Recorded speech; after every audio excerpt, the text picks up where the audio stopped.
Have you ever felt guilty for resting? Not because you did something wrong, just because the list wasn't done, because someone still needed you. So you pushed through. You felt guilty for pushing harder. Push harder, got exhausted, snapped at someone you love, and felt guilty about that too. That's not a discipline problem. That is a cycle. And that cycle is draining more of your energy than your workload ever could. In this video, I'm going to show you the 3 stages of that cycle. How it starts, how it escalates, and why it keeps repeating no matter how hard you try to break it. Once you can see it clearly, you can finally do something about it. So let's get started. But let me ask you something honestly. When was the last time you did something for yourself and didn't feel like you had to justify it? For most women I work with, that experience is genuinely rare. Not because they don't want it, but because somewhere along the way, they learn that their needs come last. That rest is something that you earn. That you take care of yourself after everyone else is sorted. What if the guilt isn't actually your conscience? What if guilt isn't actually your conscience? What if it is just an old rule, installed long before you were old enough to decide if you agree with that? Guilt is not your conscience speaking.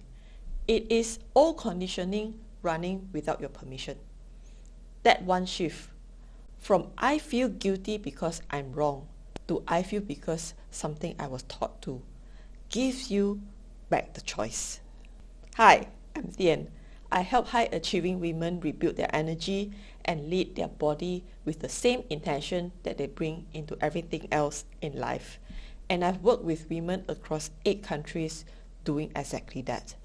Across all of them, the patterns that I see most isn't lack of effort.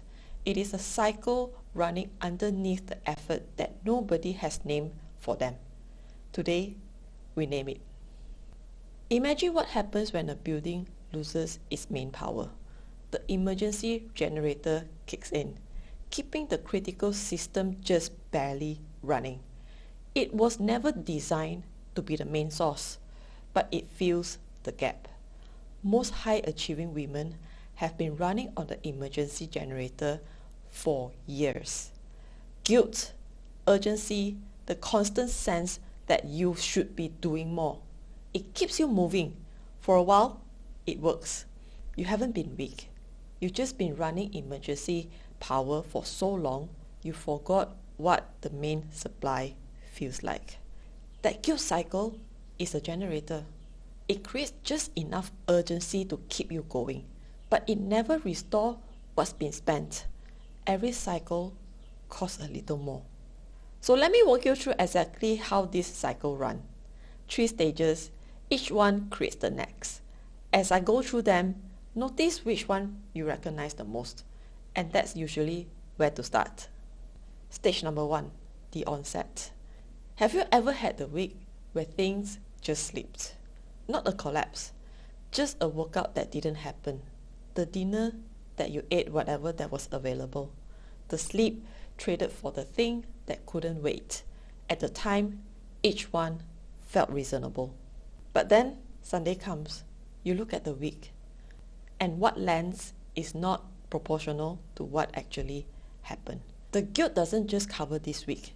It brings every week with it. Every restart that doesn't hold. Every promise quietly broken. This slip becomes a proof that you just can't be trusted with your own intention. So you don't treat it as a tough week.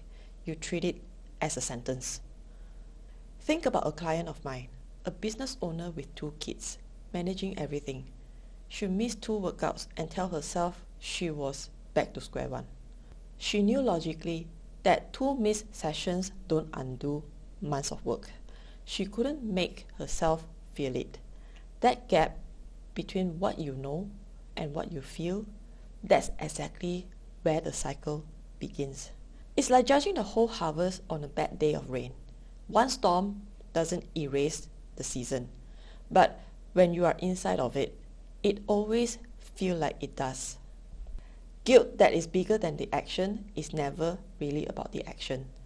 It's about the story that action just got used to confirm. A missed workout is a data point, not a life sentence. The women who sustain results long term are not the ones who never slept.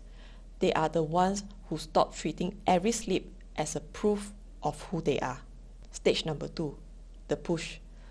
So, guilt has arrived. What do you do with that? You push harder. Of course you do. That's what you do everywhere else. More effort, more results. So somewhere between Sunday night and Monday morning, the vow gets made. You will make up for what slipped. This week will be different. From the outside, it looks like discipline. But pause for a second. What are you actually working towards? Not a vision, not the decade you are building. You are working towards making the discomfort of this week go away. That effort is not investment. It's paying back a debt. And when you push harder on a system that is already running low, poor sleep, high stress, and barely enough fuel, you are not building capacity. You are spending from an account that is already depleted. The body conserves harder. The energy drops, and the outcome you were trying to fix gets even worse. Have you ever gone really hard for 2 weeks and felt worse at the end than the beginning? That is not weakness. That is what happens when the effort is driven by guilt on a depleted system. Just like the rubber band already stretched tight, pull harder, it doesn't get stronger. It loses its elasticity. Effort fueled by guilt is not discipline. It is paying a debt where you were never actually owed. The effort is not the problem. The source is. When you shift from pushing to make guilt stop, to building towards something you actually chose, the same effort becomes sustainable.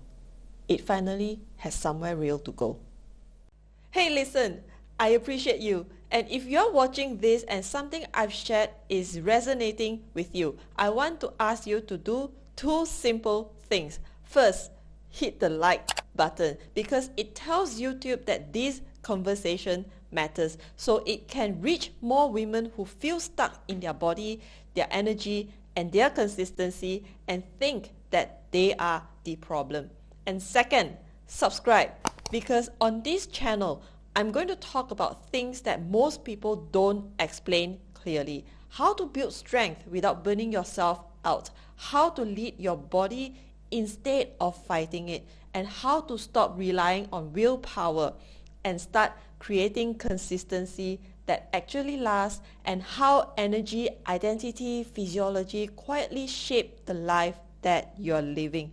So if you are someone who's tired of trying harder and ready to understand your body and yourself differently, then this channel is for you. So go ahead, like and subscribe. And now back to the video. Stage 3, the burn. This is the stage that nobody names, which is exactly why it does the most damage. It shows up as a flash of irritation towards your partner over something genuinely small. Impatience when your child asks the same question for the 3rd time. The way you go flat, almost hollow when someone adds one more thing to your plate. Have you ever snapped at someone you love and felt shocked at your reaction? Like that come from someone else entirely. That is resentment, not lack of gratitude. It is not evidence that you love the wrong person or built the wrong life. It is the accurate response of a system that has been overdrawn for months, sometimes years, without anyone noticing, including yourself. Like a phone running background apps no one asked for, draining the battery while the screen still looks fine. You look capable on the outside, but inside the charge is nearly gone. And then the system shut down. Because the resentment generates more guilt. The irritation feels like a proof of the thing you fear most, that somewhere underneath all the effort, you are not the person you are working so hard to be. So it gets swallowed, which drives more pushing, which feeds to more guilt. Did you notice? We just went all the way around. Resentment is not who you are. It is what happens when a system keeps giving and never once gets to receive. Resentment doesn't need to be managed. It needs its fuel source removed. When you stop treating your own depletion as the price of showing up for everyone else, the people around you gets the better version of you. Not because you give more, but because you stop running on empty and calling it strength. So the onset, the push, the burn, it is one loop. Every time it runs, it costs something. Your energy, your clarity, and your presence with the people who matter the most. And the reason no program, no reset, no amount of trying harder has broken it, because none of them were designed to do that. They work on the surface level without even asking what is driving it underneath. You cannot out-train a guilt cycle. You can only understand it clearly enough to stop feeding it. And let me ask you something. Who told you that your need has to come last? Not with words, but in how your household ran. In what got praised, in what got expected of you as the capable one, the responsible one. At some point, that voice stopped being outside of you. It became the voice inside of you. The guilt you feel when you rest isn't coming from anyone else in the room. It is coming from a rule written long before you decided you agree with that. Here's what I know from working with women who broke this cycle. It doesn't take more discipline. It takes a different decision. To stop treating your own energy as the last thing on the list and start treating it as the foundation, everything else runs on. I made that shift, and the women I work with make it too. When you do, you don't give it less to the people you love. You show up as a fuller version of yourself, more present, more patient, more you. The most generous thing that you can do for the people you love is to refuse to let guilt run your energy system. So where in your life are you working hardest right now? And is that effort coming from a vision that you've chosen or a guilt you haven't named yet? Drop your honest answer in the comment below. I'll be reading every single one. If you recognize yourself in any of these 3 stages, the onset, the push, and the burn, you already know that another program isn't the answer. Another reset won't break this. What breaks it is the understanding of it, and then building from a different source. My Peak Performance Challenge is 3 days experience where we do exactly that. Identify where your energy is actually going, what's been running the cycle, and how to start again from a place of direction instead of guilt. The link is in the description. I'd love to see you inside. You were never broken. You are running a system that was never truly designed for the life that you are actually trying to build. Thank you for watching this video. In the meantime, check out these 2 videos. I'll see you in my next video.